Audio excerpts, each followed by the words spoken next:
I'm Deborah Burian. I'm a professional artist from Oklahoma City, Oklahoma. I work in all media, oil, acrylic, watercolor, mixed water media, whatever it takes to make the shape or mark that I'm interested in making. I've been painting for about 17 years now.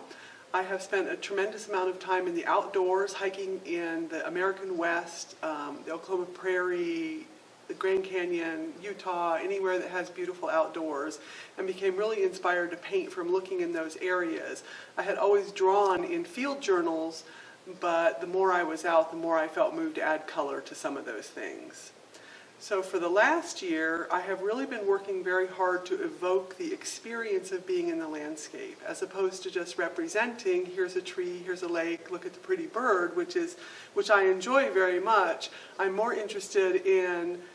less interested in just that ideal snapshot of one moment and more interested in the overall experience of being in the landscape. So particularly here at Alva, I brought a grouping of pieces that were inspired during the COVID period. I think we all found things to do for refuge, and one of mine was the Salt Plains National Wildlife Refuge up here by Alva.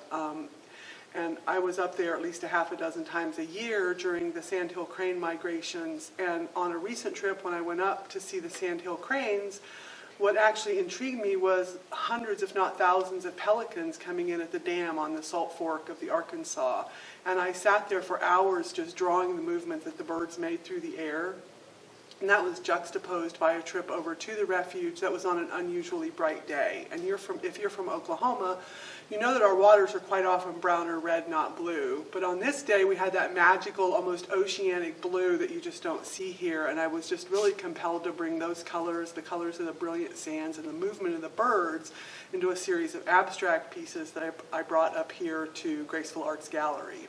So it's just an honor to be here, and it's just a privilege for me to be out on the land trying to communicate my sense of wonder and the miraculous things that are out there with my viewership.